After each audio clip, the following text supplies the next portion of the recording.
हमारे घर वालों को लगता था कि यदि मनुष्य योनि में जन्म लिया है और साइंसेस में अच्छे नंबर स्कोर नहीं किए हैं तो जीवन बेकार है।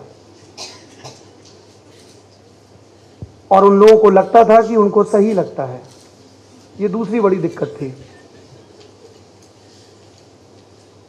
और गणित में अपना डब्बा गोल था। पर कुछ चीजें थी जिनमें भरपूर मौज आती थी, भयानक, इतनी कि घड़ी देखने का मन ही नहीं करता था। तुम लोगों को अपनी वही मौज खोजनी है, मैं अपनी बता देता हूं, शायद किसी को रास्ता मिल जाए।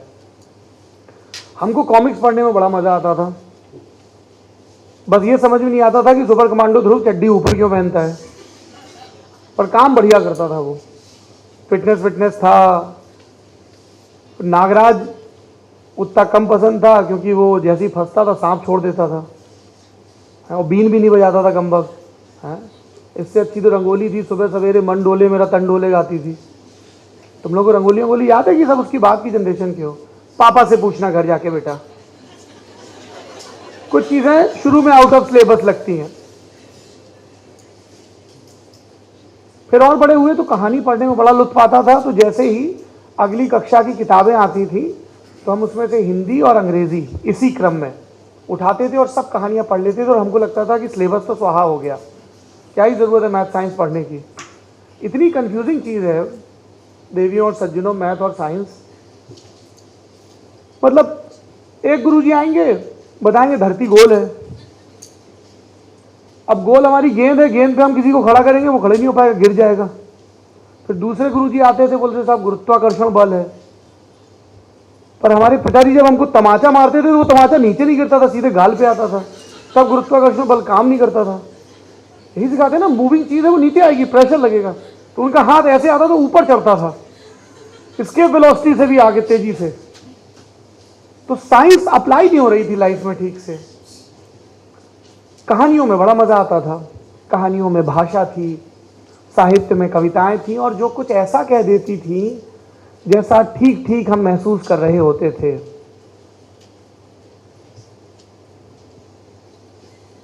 You really don't want that spotlight right now, please don't talk to each other. ये बोलना जो होता है ना मंच पे, ये बहुत लय की तरह होता है ना।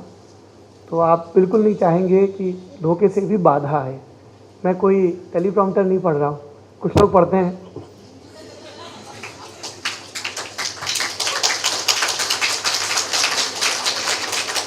I am very impressed, such great political sense of humour, not bad.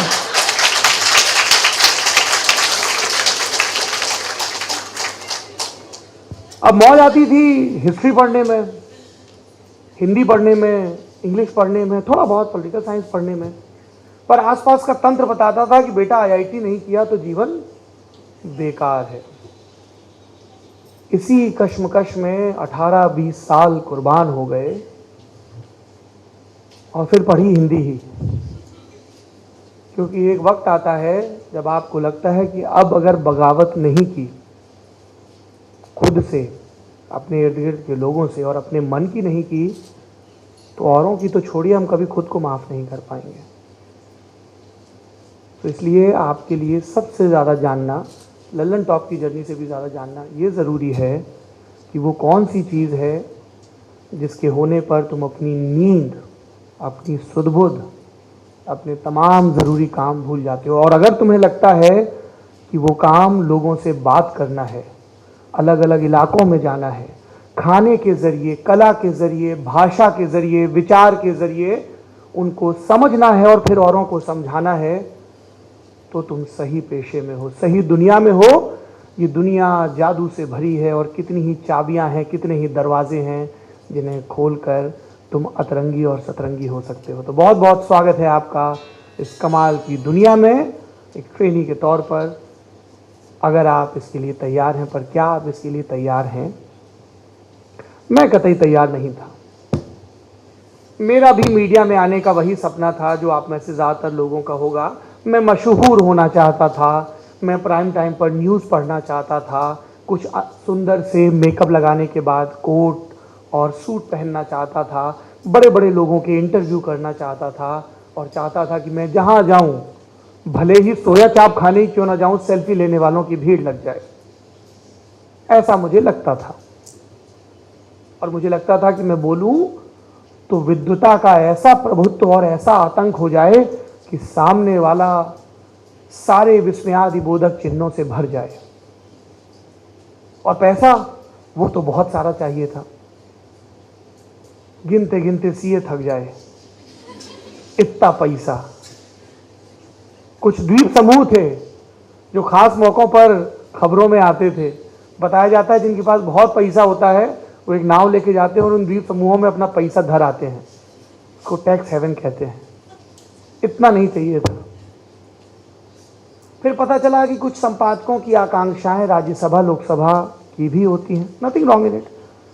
वो भी इस देश के नागरिक हैं और देश का संविधान ये कहता है कि यदि कोई व्यक्ति मानसिक रूप से दिवालिया नहीं है तो इस पद के लिए अर्हता रखता है।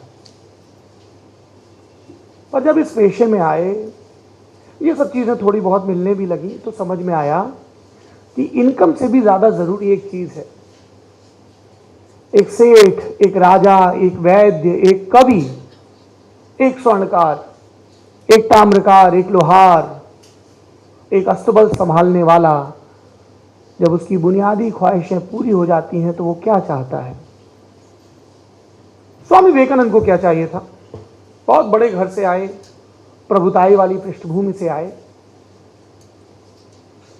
क्योंकि अमीबा से इंसान तक के क्रम में हम सिर्फ बुनियादी जरूरतें पूरी करके नहीं आए। अमीबा बहुत चिल लाइफ जी रहा था, आई अश्योर यू।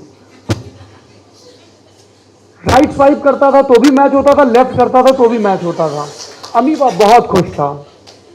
अमीबा को कोई नहीं टोकता था कि ब्रो गर्मी है तो बियर मत पी और सर्दी है तो रम मत पी। Amoeba was happy. दिल करता था तो डार्क चॉकलेट खाता था और दिल करता था तो वो जो अंग्रेजों ने तुम्हें बालूशाही डोनट के नाम से बेचनी शुरू कर दी वो भी खाता था। Amoeba was happy. उसका घर था, उसका ओयो रूम था, उसका घर उसका रिजॉर्ट था। तो फिर ऐसा क्या हुआ जो अमीबा को पैरामीशियम बनना पड़ा? ऐसी क्या कॉम्प्लेक्सिटी आ गई? जब इस बारे में सोचना शुरू किया तो मेरी साइंस और मैथ्स के बारे में भी धारणा बदल गई, शायद आपकी भी बदल जाए। हम सब एक वक्त ऐसा होता है जब एक बहुत खास इंसान की कंपनी में होते हैं। सबसे इंपॉर्टेंट इंसान, वो हमारे माँ बाप नहीं होते हैं, वो हमारे प्रेमी प्रेमिका भी नहीं होते हैं एक वचन या बहुवचन में, वो हमारे टीचर भी नहीं होते हैं, हमारा बॉस भी नहीं, हमारा सीईओ भी नहीं, हमारा सीए भी नहीं है जो हमारे अकाउंट की हालत बताता है। ये सबसे इंपॉर्टेंट पर्सनैलिटी हमारी ज़िंदगी में खुद हम होते हैं। जब हम अकेले होते हैं तो हम उसके साथ बैठते हैं, नज़रें मिलानी पड़ती हैं, चुराने भर से काम नहीं चलता है। और तब कुछ सवाल आते हैं जहन में, मैं क्यों हूँ इस तरह का? एग्जिस्टेंशियल सवाल, मेरे होने का मकसद क्या है? जब मैं बीत जाऊंगा तो कोई असर, कोई नाम रह जाएगा? आप इनकम से आगे सोचने लगते हैं। You start thinking about the impact. मेरे होने से किनको फर्क पड़ता है? मैं क्या करूं जो अच्छा हो? अमीबा ने भी यही सोचा। कॉम्प्लेक्स थॉट थे तो पैरामीशियम बना और एवोल्यूशन आगे बढ़ा। So when in doubt think of amoeba. ठीक है, क्योंकि लाइफ में चिल करना जरूरी है, पर सिर्फ चिल नहीं करना है, उससे आगे भी जाना है। अब जब आप उसके आगे बढ़ते हो तो आपको पता चलता है कि साहब एक चीज है स्पिरिचुअलिटी, अध्यात्म, बहुत कमाल की चीज है। किसी नदी में कोई तिल डालने से नहीं मिलता है वो अध्यात्म। सौर मंडल में जितने ग्रह हैं उनको घंटा कोई फर्क नहीं पड़ता तुम्हारी जिंदगी में क्या हो रहा है। तो फिर ये अध्यात्म है क्या?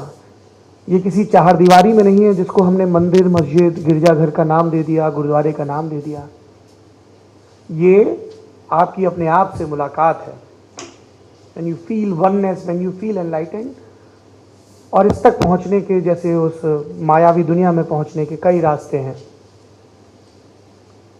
और सबसे ज़रूरी रास्ता है मुस्कुराने का। जैसे हमारे पीछे बैठे नौजवान दोस्त मुस्कुरा रहे हैं, कुछ पल्ले नहीं पड़ रहा है, क्यों ही बुला लिया सर ने इनको।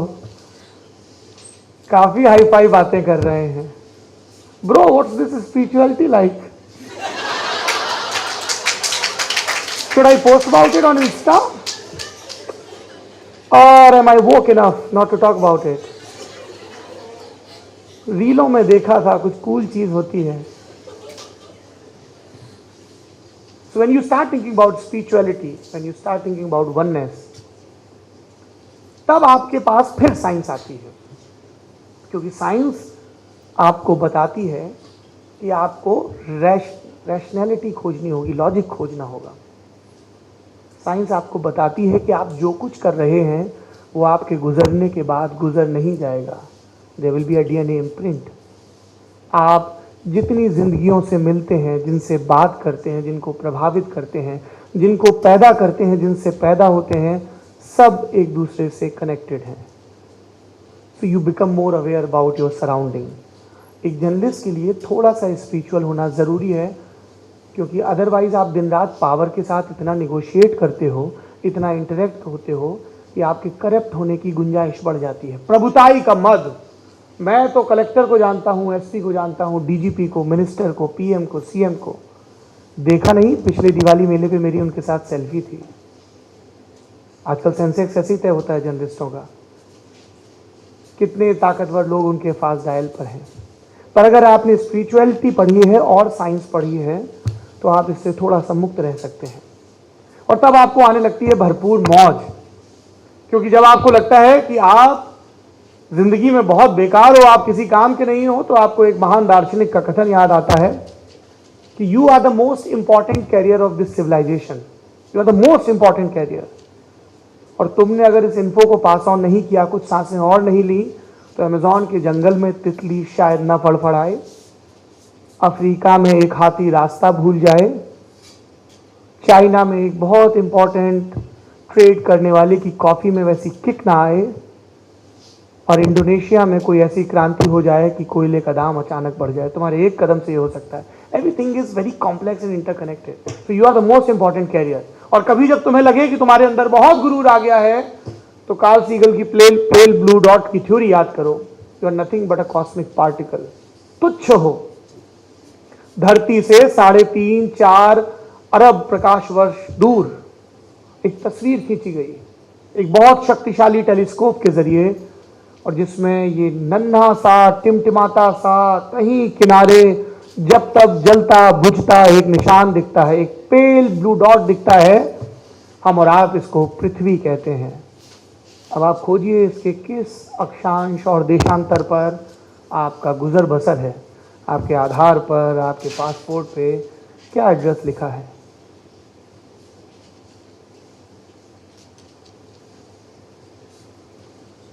तो दोनों ही चीजें हैं। खूब उम्मीद से भरे रहिए, खूब कॉन्फिडेंस से भरे रहिए। अगला लल्लन टॉप से भी बड़ा कोई वेंचर जिसमें दुनिया भर में रिक्रूटमेंट हो, इसी हॉल से निकल सकता है, बशर्ते you are full of confidence, you are ready to do your own set of mistakes. और अगला लल्लन टॉप डूब भी सकता है अगर आपका कॉन्फिडेंस ओवर कॉन्फिडेंस में और आपका यकीन ईगो में, गुरूर में तब्दील हो जाए। तो ये तो एक बड़ी बुनियादी सी बात है, पर आते आते ही आएगी। अभी तुम्हारी उम्र इतनी जटिल बातों को सीखने की नहीं है। तो लल्लन टॉप की कहानी सुना देता हूँ। तो हम लोग आप सब लोगों की तरह उसी चिंता में खर्च हो रहे थे जब इंस्टीट्यूट में थे, प्लेसमेंट होगा कि नहीं और गर्लफ्रेंड बनेगी कि नहीं। दो ही चिंता होती है। उसी के साथ फिर बाकी चीज़ें जुड़ती हैं। जो लड़कियां हैं वो गर्लफ्रेंड को बॉयफ्रेंड से या जो भी उनके प्रेफर्ड जेंडर हो उससे रिप्लेस कर सकती हैं। जो होमोफोबिक हैं वो इस पर हंस भी सकते हैं, पर जो बुद्धिमान लोग हैं, संवेदनशील लोग हैं, उनको जेंडर के बारे में ये जानकारी होनी चाहिए that you choose your gender, right. तो इट्स नॉट फनी। सिर्फ आयुष्मान खुराना की फिल्म देखने से आप कूल नहीं हो जाते हो, आपको उसको इंटरनलाइज भी करना होगा। आपको ये इंटरनलाइज करना होगा कि आपके बगल में जो लड़का या लड़की बैठा है, उसने शॉर्ट्स पहने हैं, उसने ड्रेस पहनी है, उसने सूट पहना है, सिर्फ उतने भर से वो डिफाइन नहीं होती है। It's her choice. Same applies on the boys. सिर्फ अजीबोगरीब ढंग के बाल कटवाने से, जो मुझे लगते हैं, आप कूल नहीं हो जाते और बुरे भी नहीं हो जाते। आप 4 तरह के रेजर और उस तरह चलवा के और नीले पीले बाल करवा के भी इस इंस्टीट्यूट के सबसे अच्छे स्टूडेंट हो सकते हो, राइट। तो जो चिंताएं आप सबकी होती हैं, आई होप वही हमारी भी थी। जिंदगी में प्यार मिले, कोई समझने वाला मिले, जिसको देखूं तो खुशबू आए, वायलिन बजे, हैं? मन ही न करे कैंटीन से उठने का, क्लासें निहायत बोरियत वाली लगे, और एक ऐसी नौकरी मिले जिसमें हम अपनी काबिलियत को साबित कर पाएं। फिर शुरू हुआ रैट रेस। इंटर्नशिप कहाँ मिलेगी, प्लेसमेंट कहाँ मिलेगी, उसको तो ये नहीं आता पर उसको ये काम मिल रहा है, मुझे नहीं मिल रहा है। दैट कॉम्पिटिशन, दैट फ्रस्ट्रेशन, साहब हम तो टॉपर हैं, बताइए हमको भी नौकरी नहीं मिल रही। फिर आप काम में जाते हो तो आपको और मुश्किलें समझ में आती हैं। फिर एक वक्त आता है जब आप थोड़े से सम पे आ जाते हो, अच्छा ठीक है, ठीक ठाक काम चल रहा है, प्यार इत्यादि भी हो ही गया है, पर मज़ा नहीं आ रहा होता है, क्योंकि तुम जो सोचते हो, जिस पर यकीन करते हो, और तुम जो कर रहे हो वो बेमेल होता है। तुम्हें तो जर्नलिज्म के इंस्टीट्यूट में कुछ और पढ़ाया गया था, तुम में से किसी को नहीं पढ़ाया गया होगा कि मलाइका अरोड़ा अपना कुत्ता घुमाने जाए तो कैप्शन क्या लिखो। तुम्हें नहीं पढ़ाया गया होगा कि देखें हॉट तस्वीरें वाले कैप्शन कैसे लिखे जाते हैं। तुम्हें झूठ बोलना तो नहीं ही सिखाया गया होगा इन इंस्टीट्यूट्स में। और जब तुम उन संस्थानों में पहुंचते हो तो यही सब करने को कहा जाता है, सफलता के नाम पर, क्लिक्स के नाम पर, व्यूज़ के नाम पर। तो अब क्या करें साहब, एक वैल्यू सिस्टम है जिसको इंटरनलाइज किया, और एक वैल्यू सिस्टम है जो वहाँ पे मौजूद है, खड़ा है। तो आपके भीतर एक द्वंद्व शुरू होता है। Everybody says I am fine but I was not fine. तो अब या तो आप मुकद्दर या किसी मसीहा का इंतज़ार करते रहो, या फिर मजबूती से जो यकीन करते हो उस पर काम करना शुरू कर दो। तो 2016 वो वक्त था मेरे लिए। तब तक मैं जर्नलिज्म में 7-8 साल गुजार चुका था, काफ़ी अलग अलग किस्म के तजुर्बे हो चुके थे। देन वी डिसाइडेड कि अब कुछ ऐसा करते हैं जो करना चाहते थे हमेशा से। कहानियाँ सुनाएंगे लोगों को, यकीनी ढंग से सुनाएंगे, बिना पॉलिश्ड हुए सुनाएंगे, जैसे हैं वैसे ही रहेंगे, जैसे दिखते हैं वैसे ही नमूदार होंगे स्क्रीन पर। अगर मैं गमछा डालता हूँ तो गमछा पहन के आऊँगा, अगर मैं शॉर्ट कुर्ते में कंफर्टेबल महसूस करता हूँ तो वैसे ही। अगर मेरी कोई सहकर्मी चश्मा लगाती है और वो उसी में सहज है तो उसको लेंस लगाने की बाध्यता ना हो। कोई ऐसा फाउंडेशन ना चढ़ाया जाए उसकी त्वचा पर जिससे उसकी स्किन का टेक्सचर बदला नजर आए, because this is how she is and none of us get to choose. और उसमें कोई हायरार्की या ऐसा एस्थेटिक्स का पैरामीटर भी नहीं है कि इस टेक्सचर वाला है तो अच्छा है, नाक ऐसी है या पेट ऐसा है, ठीक है, बायोलॉजिकल डिफरेंसेस हैं सबके। तो एक लिस्ट बनाई गई। लिस्ट में अमूमन लोग लिखते हैं कि हम क्या करेंगे। रोंडा बर्न कहती भी हैं द सीक्रेट में कि जो चाहते हो उसी की बार बार ख्वाहिश करो, सत्य हो जाता है। पर फॉर अ चेंज हमने सबसे पहले कागज़ पर लिखा कि क्या नहीं करेंगे। हमने तय किया कि हम कभी भी अपनी किसी भी कॉपी, किसी भी वीडियो में ऐसी बात नहीं कहेंगे जो सैद्धांतिक तौर पर हमें गलत लगती है, लेकिन कभी भी हम गैलरी को प्लीज़ करने के लिए कुछ नहीं कहेंगे। सिर्फ बहुमत, बहुसंख्यक या अल्पसंख्यक किसी बात को सही मानते हैं उतने भर से वो बात सही नहीं हो जाती है। हमने तय किया कि हम देखें हॉट तस्वीरें वाली जर्नलिज्म नहीं करेंगे। हमने तय किया कि कौन अपने बेडरूम में क्या करता है, it's none of my concern, भले ही वो कितना पब्लिक फिगर क्या ना हो, जब तक वो लॉ एंड ऑर्डर से जुड़ा मसला ना हो जाए। If somebody announces about their engagement, their wedding, yes we'll inform, लेकिन उसके पहले कौन किसके साथ घूम रहा है, क्या कपड़े पहन रहा है, एयरपोर्ट पे क्या पहन के जा रहा है, इट्स नॉट माई कंसर्न। हमने तय किया कि हम नागरिकों को मजबूत बनाएंगे। नागरिकों को आप कैसे मजबूत बना सकते हैं? उनको किसी भी विषय पे बहुत सारी बातें बताकर जो अलग अलग व्यू पॉइंट्स को रिप्रेजेंट करती हो, rather than sitting there like a messiah and delivering that sermon कि ये जो मैं बता रहा हूँ, मैं एंकर, मैं एडिटर, मुझे सब आता है, मैं मिमियाता रहूँगा रात दिन और जो मैं बताऊँगा वही सही होगा। No sir, that was not true. We do not know everything, that's why we go to experts, अलग अलग विषयों के विद्वान, अलग अलग मतों के विद्वान। और ये सब करते हुए लल्लन टॉप में हमें बड़े कमाल के सबक मिले जब हम लोगों के पास गए। I remember first viral video 2017, UP में इलेक्शन थे। हम एक मैनपुरी कस्बा पड़ता है, एटा मैनपुरी, आगरा के पास। वहाँ पे एक स्कूल में बच्चों से बात कर रहे थे। अक्सर हमें टोका जाता है, यार आप बच्चों से क्यों बात करते हो इलेक्शन के दौरान? क्योंकि सास भी कभी बहू थी और बच्चे भी कभी बड़े होंगे, इसलिए बात करते हैं। हम समझना चाहते हैं कि जब वो स्कूल में है, अपने फॉर्मेटिव ईयर्स में है, तो वो क्या सीख रहे हैं, उनकी विचार प्रणाली क्या है। क्या वो उनके कमरे में जो प्यून आ रहा है उसको भैया करके बोल रहे हैं या नाम लेके बोल रहे हैं? कोई उन्हें उनकी कैंटीन में पानी सर्व कर रहा है, so are they full of gratitude और दे फुल ऑफ एरोगेंस? बहुत छोटी छोटी चीज़ें हैं।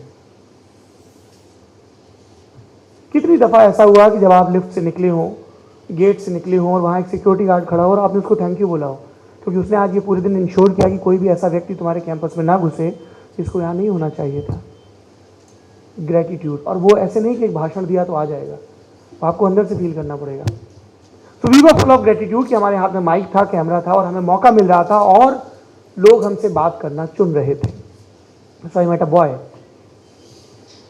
जो मुझे बहुजन समाज की राजनीति समझा रहा था। 7वीं 8वीं में पढ़ने वाला लड़का, उसका नाम अर्चित था, आई स्टिल रिमेंबर। और बहुत कमाल ढंग से सुना रहा था। कुछ दिन आगे बढ़े तो मेथी के खेत में, धनिया लगी हुई थी, सॉरी, धनिया के खेत में कुछ महिलाएं काम कर रही थी और वो अपने घर का अर्थशास्त्र समझा रही थी। कुछ आगे बढ़े तो एक बाहुबली नेता थे जो इस चिंता में थे कि इस बार उनका बाहुबल उतना काम नहीं आ रहा। लोगों का बहुत मन बढ़ गया है, ये उस गुंडे की शिकायत थी। फर्स्ट हैंड हमने जितनी सारी चीज़ें क्लासेस में पढ़ी थी, पॉलिटिकल साइंस में पढ़ी थी, हिस्ट्री में पढ़ी थी, जर्नलिज्म में पढ़ी थी, वो वहाँ एक बहुत नई शक्ल में घट रही थी। And we were recording it, we were broadcasting it. और जो लोग देख रहे थे उनको बहुत आनंद आ रहा था, क्योंकि शायद ये पहली दफ़ा हुआ था कि कोई जो बहुत ज़ोर से बात नहीं कर रहा है, चिल्ला के, जल्दी से माइक नहीं हटा रहा रिस्पोंडेंट के सामने से, बहुत सारे ग्राफिक्स और म्यूज़िक की बॉम्बार्डिंग नहीं कर रहा है। तसल्ली से एक टीम गई है, लोगों को सुन रही है, समझ रही है और समझ को और सघन करने के लिए सवाल पूछ रही है। That's how we started Lallan top. और फिर हमें जो जो अच्छा लगता गया, जो जो हमारे यकीन का हिस्सा था, हम वो करते गए। हमें लगा लोगों को संस्कारी होने पे बड़ा जोर दिया जाता है, रैशनैलिटी। स्वामी जी बहुत पक्षधर थे रैशनैलिटी के, इसीलिए वो हिंदू धर्म में आए पाखंड की जोरदार आलोचना किया करते थे। और रैशनैलिटी कैसे आएगी? संस्कार कैसे फिल्टर होगा, कैसे परिष्कृत होगा? साइंस से होगा। तो हमें लगा कि संस्कारी बनने के लिए साइंसकारी होना बड़ा ज़रूरी है, तो हम लोग खूब ध्यान देने लगे उस पर। फिर लगा कि साहब सारी कमाल की चीज़ें हिंदुस्तान में तो नहीं हो रही हैं, भले ही दावा किया जाता हो, दुनिया में भी हो रही हैं, बुरी चीज़ें भी हो रही हैं। और ज़रूरी तो नहीं कि सब सबक हम अपनी गलतियों से ही लें, दूसरों की गलतियों से भी सीख सकते हैं। तो हमने दुनियादारी के नाम से एक प्रोग्राम शुरू किया। आपको पता तो हो कि इस वक्त जब आप यहाँ बैठे हैं तो एक देश है DR कॉन्गो, जहाँ पे लोगों के पास बैठने की मोहलत नहीं है, क्योंकि 2 फौजी गुट आपस में लड़ रहे हैं सत्ता के संघर्ष को लेकर। आपको पता तो हो कि जब आप यहाँ बैठे हैं और किसी की स्पीच सुन रहे हैं, तो ठीक उसी वक्त येल में कोई फ्रेश स्टूडेंट अपने सब्जेक्ट चूज कर रहा है और उसके पास ऑप्शन है कि वो मेडिकल साइंस के साथ म्यूजिक और रोबोटिक्स के साथ फिलॉसफी की पढ़ाई कर सके। एक साथ कितनी दुनियाएं समानांतर हैं आपकी जो चल रही हैं, पर ये आपको तब पता चलेगा जब आप उसके बारे में जानेंगे। क्योंकि भूगोल सिर्फ नक्शे पर कुछ देशों, पर्वतों, नदियों या फिनोमेनास को याद करने का नाम भर नहीं है। वननेस की बात कर रहे थे ना हम, हमें पता हो हमारे इर्द गिर्द क्या हो रहा है। जर्नलिज्म के लिए बड़ा ज़रूरी है वोक होना, अवेयर होना। आप लोग खाना खाते हैं, आई होप सारे लोग खाते होंगे। क्या कुछ लोग ऐसे भी जो धूप धूप करते हैं जादू की तरह? नहीं, सब खाते हैं। Good. When is the last time you inquired about your थाली? तुमने एक रोल खाया, तुम्हें पता है कि इस देश में गेहूं किन किन इलाकों में उपजाया जाता है और गेहूं की कौन कौन सी किस्में हैं? आपने ढोकला खाया, चने से बना कुछ खाया, कौन सी किस्म है चने की जो आजकल चल रही है? मटर खाई गोलगप्पे में, आपको पता है मटर की कौन सी किस्म चल रही है? सब्जियां, फ्रूट्स, आप दिल्ली नाम के जिस शहर में है उस शहर में गुलमोहर की बहार जा रही है और अमलतास की आ रही है। क्या आप इन पेड़ों को पहचानते हैं? या कभी कोई शायर किसी फिल्मी मुशायरे में जब इनका जिक्र करेगा तब तुम गूगल करोगे? दुनिया को जानना, देश को जानना, अपने आस पास को जानना, प्रश्नाकुल होना। क्या आपको ठीक ठीक रंग पता है? आपके बगल में जो लड़का या लड़की बैठी है उसने जो स्कर्ट, शर्ट, टी शर्ट पहन रखी है उसका शेड क्या है? या आपको भी लगता है कि दुनिया में 4-6 ही मोटा माटी रंग होते हैं, लाल, नीला, पीला? आपको पता है कितने तरह के पिंक होते हैं? और ये लड़कियों से जुड़ा सवाल भर नहीं है, ये मूर्ख और ना मूर्ख होने भर का सवाल है, ये रैशनल होने का सवाल है, ये क्यूरियस होने का सवाल है। वो प्रश्नाकुलता आपके अंदर है कि नहीं? हम लोग अपने न्यूज़ रूम में इसको बहुत प्रमोट करते हैं। Please inquire, please ask. You have two choices. You always have two choices. One, you keep pretending to be the smartest guy and stay dumb. कोई बात हो रही है, टीचर्स ने कुछ बोला, क्लासमेट्स ने कुछ बोला, किसी ने कोई रेफरेंस दिया, और अरे यार सबको लगता है मुझे आता होगा या मुझे लगता है मुझे आना ही चाहिए, so you won't ask. Stay dumb. Option number 2, choice number 2, you may ask few dumb questions, but you may lead to become a smart guy. कोई भी सवाल मूर्खता से भरा नहीं होता है। आधी लड़ाई तुम तब जीत लेते हो जब तुम सवाल पूछने की हिम्मत जुटाते हो।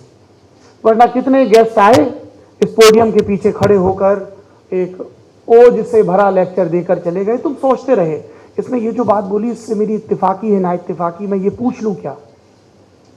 लेकिन तुम्हारे पांव कांप रहे थे, तुम्हारी हथेलियों में पसीना आ रहा था, तुमने आवाज थोड़ी सी ऊंची करके जिनके पास माइक है उनसे ये नहीं कहा मुझे भी सवाल पूछना है।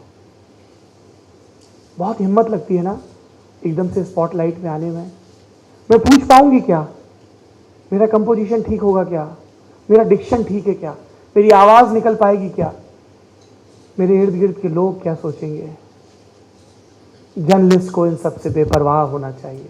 उसे सबसे पहले अपने बारे में सोचना चाहिए, अपने उस कॉल, उस अलम, उस शपथ के बारे में सोचना चाहिए, उस इरादे के बारे में जिसके चलते तुम इस मायावी दुनिया में दाखिल हो रहे हो, जो कि जिम्मेदारी से भरी है।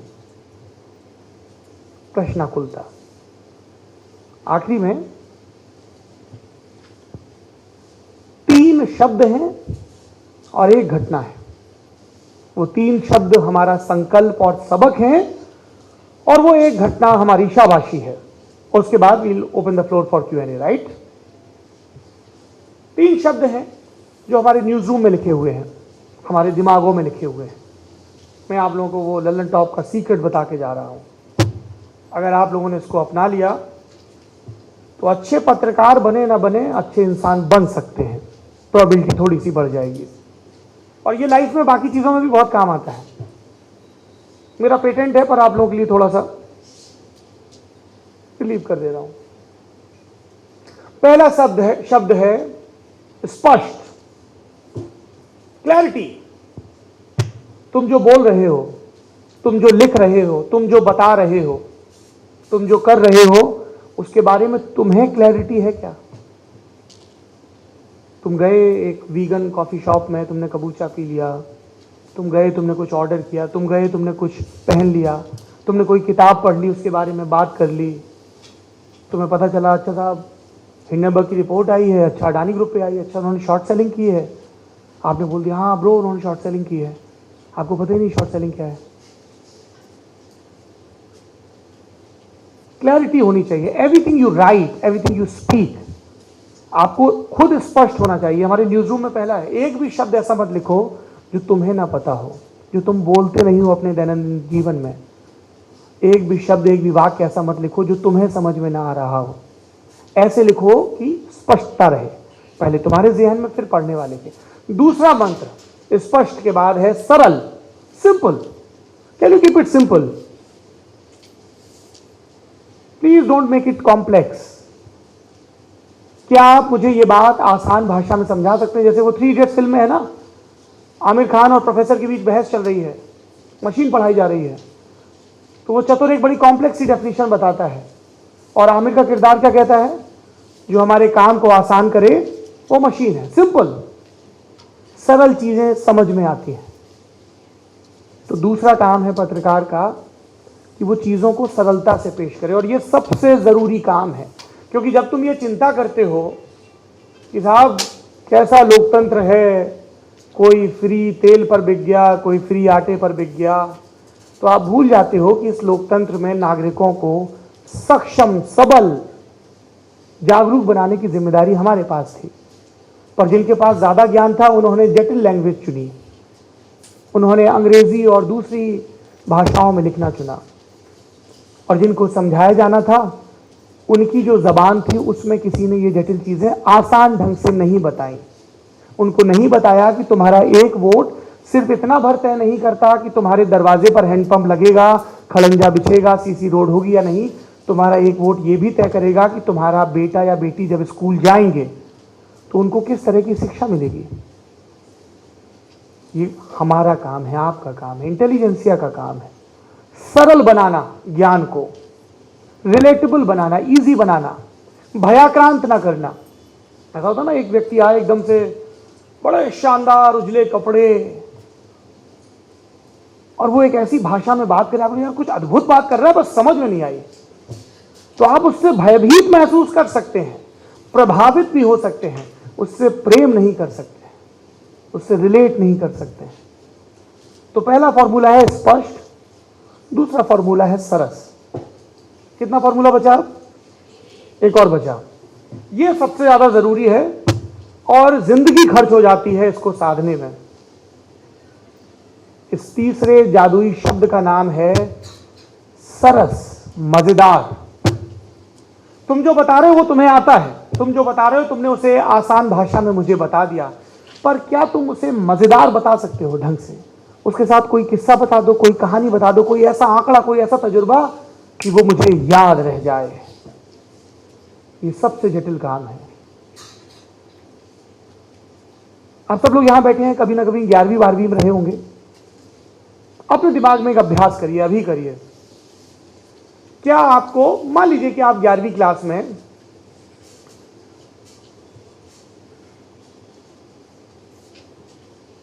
आ रही है लंच के लिए?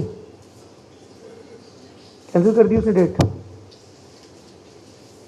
मान लीजिए आप 11वीं क्लास में 190 दिन स्कूल गए, ठीक है? एक मोटा माटी अंदाजा लगा लेते हैं। क्या आपको वो सारे 190 दिन याद हैं अपनी 11वीं क्लास के? किसी को भी? All 190 days, all those 15-16 hours when you were up, hopefully नहीं याद है। अब अपने दिमाग में दूसरी एक्सरसाइज शुरू करो। तुमको अपनी 11th क्लास की क्या क्या चीजें याद हैं? बास्केटबॉल का कोई टूर्नामेंट जीता था? फ्रेशर वेलकम, कौन से कपड़े पहने थे? टीचर ने किसी बात पे शाबाशी दी थी? घर में किसी बात पे झगड़ा हुआ था? कोई फिल्म देखने नहीं जा पाए थे? कोई बहुत इंटेंस गेम हारे थे? कोई गाना तुमने डिस्कवर किया था? कुछ मेमोरीज हैं जो तुम्हें याद हैं, जो तुमने अपनी दिमाग में एक खूबसूरत या खौफनाक वाकये के साथ प्रिजर्व कर ली है unconsciously. This is how we are designed, this is how our memory is designed. We can never make a conscious choice कि अभी ये व्यक्ति जो 30 मिनट बोल रहा है हूबहू सब कुछ याद रखूंगा। कुछ चीजें हैं जो आपके दिल को लग जाएंगी, आपको याद रहेंगी। दिल को क्या लगता है? वो जो स्पष्ट हो, वो जो सरल हो, और वो जो मजेदार और यकीनी ढंग से कहा गया हो। जो कह रहा है उसकी आंखों में वो यकीन दिखे कि वो जो कुछ भी बोल रहा है वो उस पर हूबहू यकीन करता है। वो जो बोल रहा है उसको वो बोलने में लुत्फ आ रहा है, मौज आ रही है। वो जो बोल रहा है वो आनंद से भरा हुआ है और उस जरूरी किस्म की करुणा से भी भरा हुआ है जो कि बोलने की जिम्मेदारी के साथ हमेशा आती है, क्योंकि हम एक ऐसे दौर में हैं जहाँ सब बोलना चाहते हैं, सुनना कोई नहीं चाहता है। आपने मुझे इतनी देर सुना, मैं बहुत शुक्रगुजार हूँ आपका। आखिरी में मैं एक अपना हासिल बता देता हूँ, लल्लन टॉप का हासिल। कुछ एक बरस पहले की बात है, अमेरिका से एक ईमेल आया। एक बुजुर्ग 87 बरस के, उन्होंने वो ईमेल किया अंग्रेजी भाषा में, पर जब पढ़ा तो समझ में आया कि वो ईमेल उन्होंने बोला है और उनकी बेटी ने ड्राफ्ट किया है। ईमेल ये था कि मेरा नाम ये है, मैं ये काम करता था, रिटायर हो गया, यहाँ बस गया हूँ, लल्लन टॉप देखता हूँ। कितना देखता हूँ ये आपको बताना चाहता हूँ कि पिछले दिनों मेरी एक बहुत कॉम्प्लेक्स ब्रेन सर्जरी हुई। I was unconscious for couple of days. When I regain consciousness, doctors ने पूछा कि हम किसको बुला दें, आप किससे बात करना चाहेंगे, क्योंकि हमें कुछ चेक करना है। तो आई सेड क्या चेक करना है? उन्होंने कहा हमें ये चेक करना है कि आपके सेंसेस ठीक से काम कर रहे हैं कि नहीं, क्या आप सुन पा रहे हैं, क्या आप सुने को प्रोसेस कर पा रहे हैं, क्या आप विजुअल को प्रोसेस कर पा रहे हैं, और क्या उस सुनने और देखने और प्रोसेस करने के बाद आप रिस्पॉन्ड कर रहे हैं। एंड दैट बुजुर्ग सेड लल्लन टॉप लगा दो। Whenever I discuss this, I'm overwhelmed, I'm full of gratitude, I'm full of responsibility। क्या ही करते हैं हम कोई ऐसा अनोखा काम नहीं करते हैं, हम कोई अद्भुत दूसरे ग्रह से आए प्राणी नहीं है। हमें दिन भर में बहुत सारी गालियां और बहुत सारी तालियां मिलती हैं, हम बहुत गलतियां भी करते हैं, कोशिश करते हैं हर दफ़ा नई गलती करें, घुटने छिलते हैं और कभी कभी माथे पर साफा और पगड़ी भी बांध दी जाती है। पर एक प्रॉमिस रहता है, जैसा कि महान लेखक रस्किन बॉन्ड कहते हैं, हर सुबह तुम जागो तो दुनिया को बोलो हैप्पी बर्थडे, बधाई हो दुनिया तुम जिंदा हो, तुम्हें एक दिन और मिला। क्योंकि एक और बुजुर्ग हैं जो कुछ 100 बरस पहले कह गए हैं, उनका नाम कबीर है, हम ना मरब मरबे संसारा। जब आपके भीतर वो भाव आ जाता है, जब आपको ये समझ में आता है कि आप लाखों वर्षों के इंसान के चलने का एक पड़ाव है, then you are full of empathy, you are full of gratitude। जब आप देख लेते हो कि आपके गुस्से और खीज के ठीक ठीक ट्रिगर पॉइंट क्या है, you start becoming a better human being। किस बात से नाराज हो?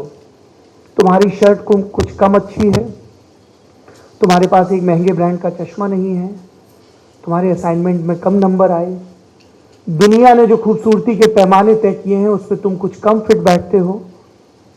किस बात से गुस्सा हो खुद से, किस बात से गुस्सा हो अपने इर्द गिर्द के लोगों से? इन चीज़ों से जिन पे तुम्हारा प्रकट वश नहीं है, या अपने व्यवहार से जिसे तुम ठीक ठीक तय नहीं कर पा रहे हो। So don't forget to be in the company of the most amazing person you know, and that is you.